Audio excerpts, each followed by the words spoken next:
Erika and welcome back to our YouTube channel. So as you can see, dito ako sa tabi ng ref namin. This new episode, as you can see in the title, What's in my refrigerator? And kasama ko nga pala si Babong. So naglalaro pa siya.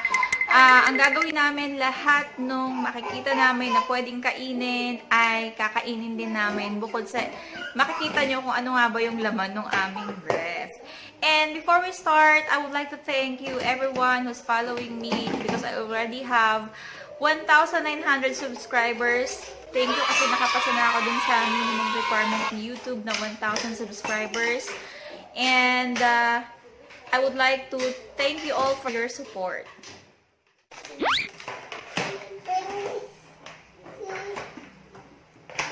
Okay, let's start from the top. Sa may daladala kong ganito kasi tatanggalin ko yung ibang laman dyan kasi hindi naman siya dapat nandyan. So, ayan. Ayan, kinukuha ni Babong yung stick O.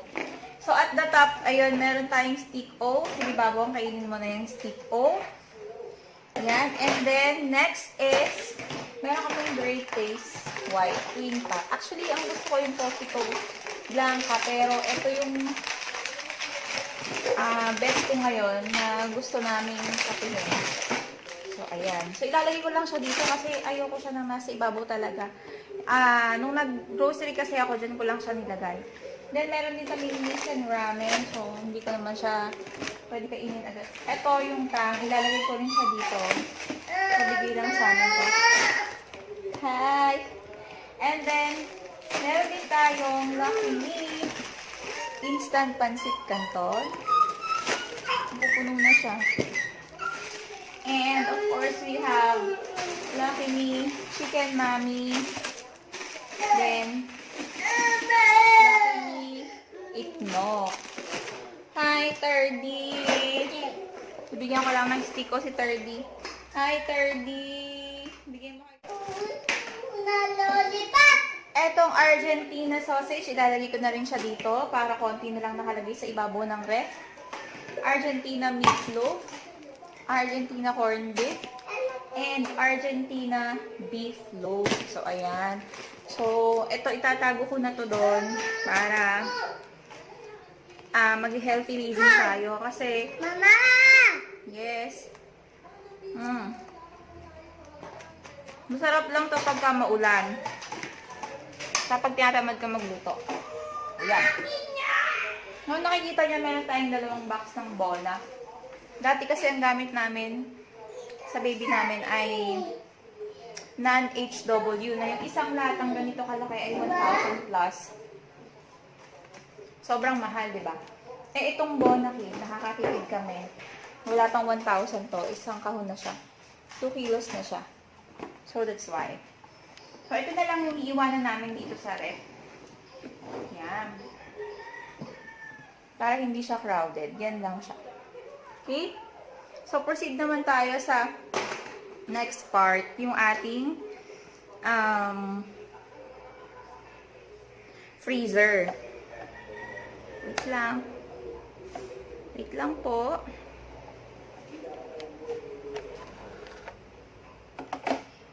Yan. So, ito nakapatay ito ha. Kasi kung gagawin namin to nang nakasindi yung nakasaksak siya, eh, masyadong magastos sa kuryente. So, dito naman tayo sa ating freezer. Medyo ipahaba natin ng konti. Oh, wag na pala. Siyempre sa freezer, makikita natin ito. Ito, ano to fruit salad. Fruit salad. Actually, gusto ko na siyang kumain ng fruit salad ngayon eh. Ayan, meron pa natitira. Ilalabas ko na to kasi kakain ako ng salad later. Ito ay salad din. So, ayan. Tapos, ito naman hotdog, chicken, pork. May fish din yata dito. Yung salmon belly na iluto ko na yun eh. By the way, yung fruit salad, kasama siya dun sa channel ko. Wait nyo siya. Tignan natin kung ano maunang i-upload, kung ito o yun. So, please check it out kung paano gumawa ng... Actually, buko salad siya. And then, yung salmon belly din, kung paano magluto ng salmon belly. Sinama ko din yon. Ano pa yun nandito? So, yun lang naman. Wala kaming ice cream ngayon. Yun. Yun lang. Pork, chicken, hotdog. Tapos, for salad yun. Dessert. Then, next tayo, dito naman tayo, since nakikita nyo na siya. Meron kami ditong ilang peraso na lang ng egg.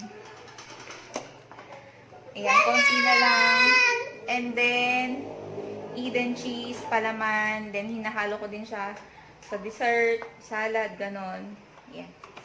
Tapos, red egg. Nakakita niyo ba siya? Red egg. Ayan. Ayaw ko naman kumain ng salted egg na yun. Okay, so next part naman tayo. Medyo ibaba po natin, mga kaibigan.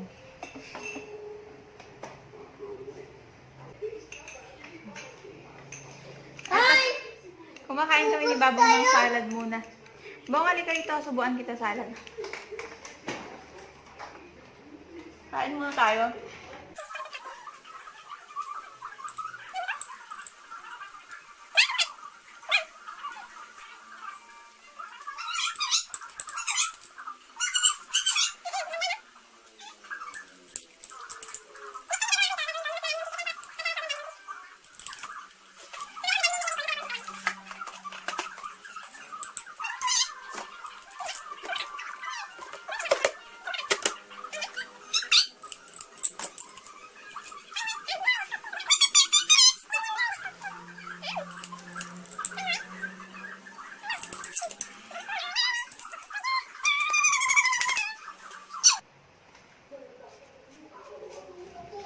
So, we're done with the freezer part and the upper part dito. Ayan. Tapos tayo dito sa mga lalagyanan ng egg. And on my chiller, ang nilalagay ko kasi dito yung mga ginagawa ko na coffee jelly, ginataang munggo. Actually, ano din sila, i-upload ko din sila, hindi ko palang maharap. So, please watch how I prepared coffee jelly and how I cook ginataang munggo. And so, dito, mayroon walang ganong nakalagay. Kundi yung ito, mga ganito. Zesto Choco, na binabaon ni Justin everyday. Alaska Choco, ayan. Dito ko nilalagay kasi para hindi nila ganong makita. Pati yung mga gamot, dito ko nilalagay. Just comment down kung tama ba yung ginagawa ko. Kasi nga, kesya naman dito ko ilagay sa labas, sa part na to, sa area na yun ng refrigerator. Dito ko na lang nilalagay para hindi nila ganong makita. Kasi pagka may nakikita yung mga bata, ang tendency, tinitikman nila agad or kinakain nila agad. Tapos, baka mamaya ma-overdose na sila sa mga gamot. So, dito ko siya naisipang ilagay. Next po tayo, dito naman sa part na to, ito yung, sorry. Dito nakalagay yung mga pillows, ayan, sponge. Nagugutom ako talaga. Gusto ko ng sponge. Ayan. Sponge, pillows. Meron pang isa. Meron pa kaming binibili. Ano pa ba yun? Parang ganito din.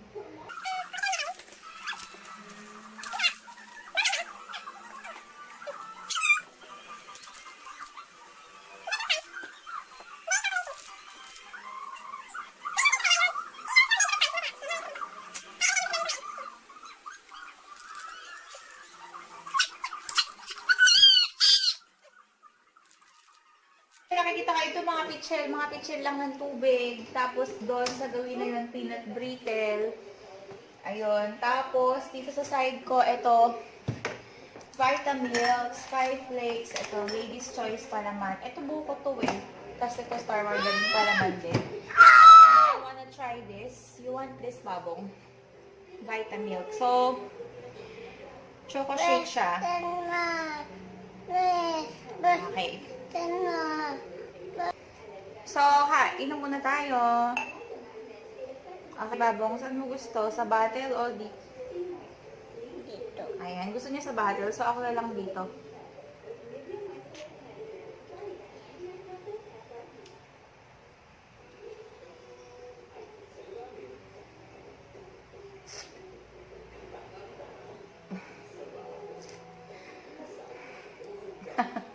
Grabe.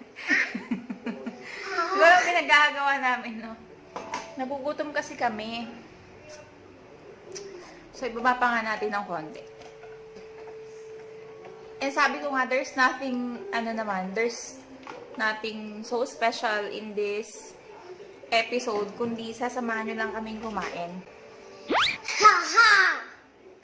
Ayan. So, dito naman at the lower part, hindi kami naka-gardenia ngayon. Pero gardenia talaga yung binibili ko. Kaya lang, this time, tinry naman namin yung iba para may iba naman. Pinoy Tasty, na usually for breakfast. Tapos, baon, Oreo, fudgy bar. Yan. Dati, meron akong mga cinnamon, cake, yung cinnamon, yung cinnamon bread, yung nabibili sa sa NLEX. Tama ba, Babong? Di ba natin binibili yun? Tapos, yung cake namin, Goldilocks, red ribbon. Tapos, nanonood kasi ko. And our yogurt naman from Milka. So, ngayon wala sila. So, ito na lang po. Gusto mo ba kumain ng Oreo? Oreo or fudgy bar. Yung fudgy bar namin ngayon makapuno. Cream-filled makapuno. Cake bar. Yung Oreo naman namin ay Oreo chocolate cream. So, Babang, which do you like? Oreo. Kasi talaga sa bata yung Oreo. Mas patok. So, tikman naman natin ang Oreo.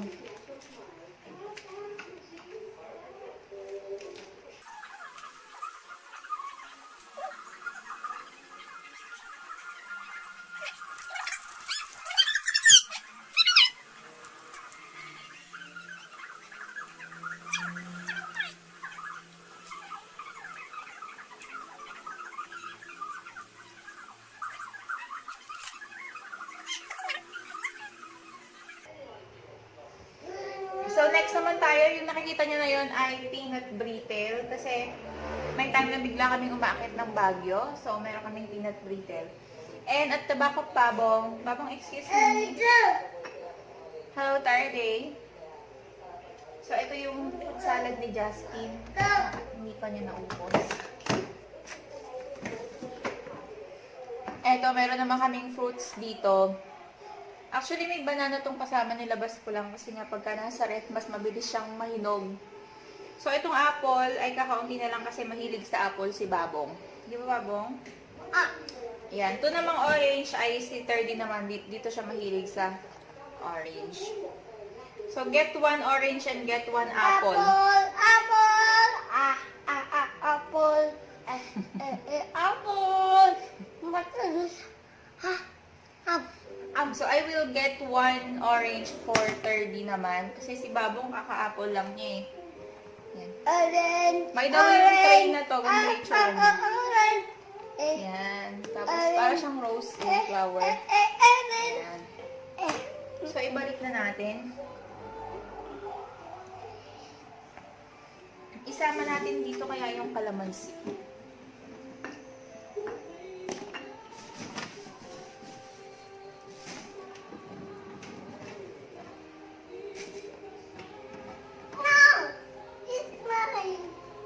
Okay, itagi na po natin dito.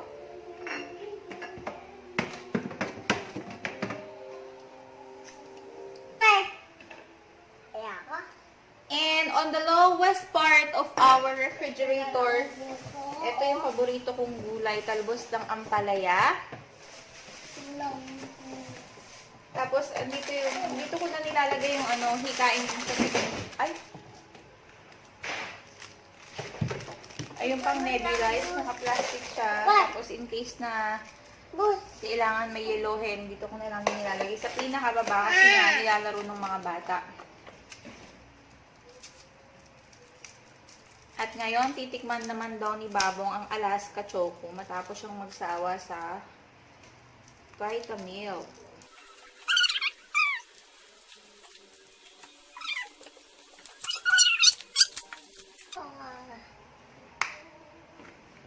Yan. So, ayun. Tapos dito may sinigang sampalok mix para sa sinigang na baboy. And, of course, yung mga nandito ay mga gulay lang. Nasa likuran ni Babong. O, ayaw kasi ni Babong umalis eh. Ayan. Isang damakmak na kamatis, 1 kilong kamatis. Ayan, kamote, sili, patatas, luya, talong, sitaw. Meron din akong cooking episode na adobong sitaw na magugustuhan ng mga kids. So, please, watch it. Ano pa? Pampinakbet, talong, okra, ayun. So, yun lang po ang laman ng aming refrigerator.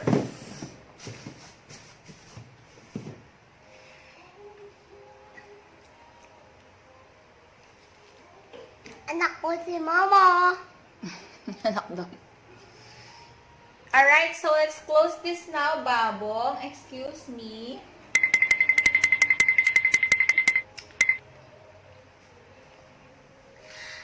Ang sarap nga.